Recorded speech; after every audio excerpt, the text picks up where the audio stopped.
Gaffs and goofs, you know these games, so I'm not going to repeat any information from you. From their very often fair but brutal difficulty learning curve to the over 9-hour-long video essays explaining these games' convoluted lore, in some form or fashion, you're familiar with the Souls titles.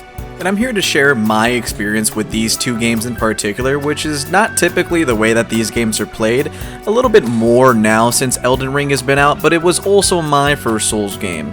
And instead of going back and playing Dark Souls, my ass went back and played Demon Souls. So Fula, why are you making this video, huh? Well, I'll tell you, little Tim, it's because I have some grievances and I really want to emphasize some gaping problems I had with these titles coming into it.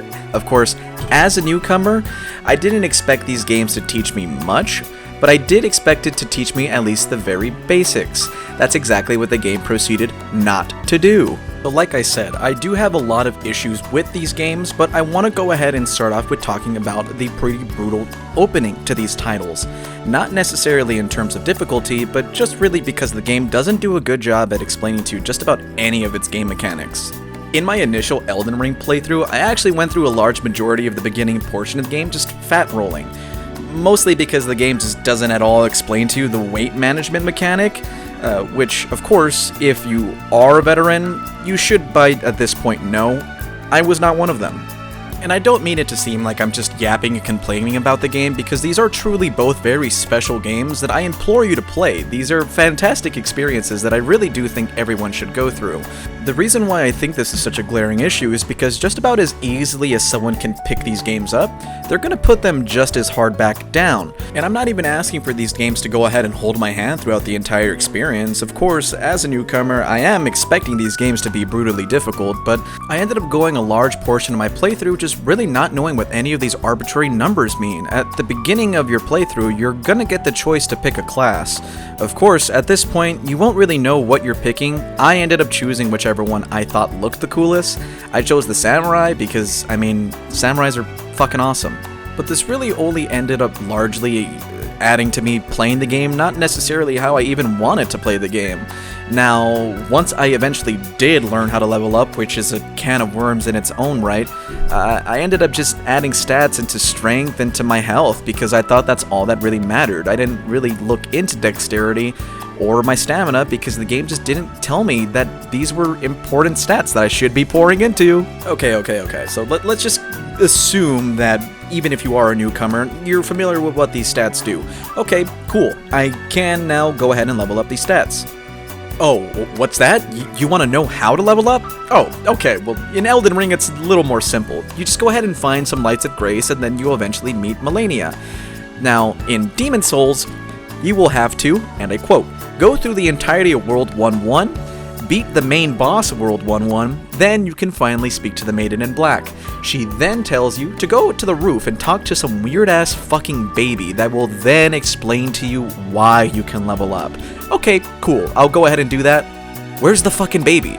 It took me a real-life 30 minutes in falling off of this fucking cliff until I found the baby. Okay, cool, I finally spoke to them, now I can level up. Awesome. It took me a while, but I learned how to do it. Now, in Elden Ring, this is just a bit more forgiving, of course, because I actually found it organically in my first playthrough. With Demon Souls, I actually did have to go ahead and look up a guide on just how to level up because it was so archaic and the game just doesn't do a good job at teaching you anything. And this was not rectified with the remake that came out for PS5. Why do these titles insist on being so inaccessible towards new players that can come back and enjoy the environmental storytelling and the dark fantasy aesthetics that, flood these titles? They're so appealing for so many different types of crowds that just can't experience these games because one, the game just really doesn't do a good job at all at explaining any types of inner working or game mechanic features that are within these titles, like iframes, bonfires, simple attacks, light attacks, what type of weapons do what type of status effects do anything. This is just never communicated to the player. Now, I state the importance of using a guide because at this point, I really feel like without one, you're not going to get the full experience of these titles. I mean, from little things like not even being able to log who you've been speaking to or have a list of NPCs or quest lines, Why are these things that you're just gonna have to remember as a Souls player? Of course, you're bouncing from town to town, doing thing to thing. You're not gonna remember this, and eventually you will forget. My first Elden Ring playthrough, I actually went ahead and completed with no guides. I got just about as far as the first Dexys lift before I really needed to reach out to someone. But even going through all of that, it was such a laborious process that I still really did not know what I was doing or pumping stats into. I ended up just going ahead and restarting my initial playthrough so I could play the game to its fullest possibility, really just feeling like I was missing everything along the way. I felt like I really couldn't compete, and I wasn't doing a good job at exploring the world to its fullest because of these little mechanical things like iframes and, of course, like I mentioned, fat rolling. I got through this far with pretty much the worst build you possibly could have, and I still really enjoyed the title. Now, I really suppose one could just say skill issue and get good, but I feel like that's just running over a glaring issue, because I feel like you can't really criticize these games without, you know, some type of Souls fan going, "Oh, you're just not good enough. You don't really understand the Souls titles if you criticize any little thing about them. You're just not a true Souls fan." And I feel like this should be a safe space for me to just, you know, list out some grievances as a new player who really enjoys these titles, but what I really got out of them was its exploration more than its gameplay. I got so many things other than its mechanically intensive parts that I can't get from any other video game. Maybe the modern Zeldas that are on Switch.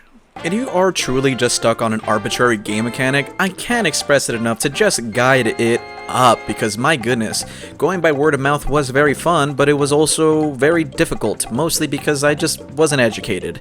Educate yourself, play these titles because they're remarkable. They truly are some of the best gaming experiences I've ever had, and I look, man, they're hard, and they're not going to teach you anything, but the best thing you can do if you really are stuck is just look it up, man, because as a newcomer, that's basically all you had. Again, these games are difficult, but man, it's so damn freeing, which can be a good thing or a bad thing. Of course, the lack of hand-holding, some people praise. I'm gonna go ahead and knock it down some, because I just did not have a fun time starting these titles until I really got into it and was told these things. But guys, it's been Fuka. I really appreciate it. All my socials are down below. I'm a Twitch streamer, but I wanted to come on here and just have some type of outlet to be able to do some other stuff. I hope y'all enjoyed it. If you didn't, that's okay too. Let me know. I want to improve. I hope that you guys will stick with me. Feel free to sub or follow. I'll talk to you all later. Bye-bye.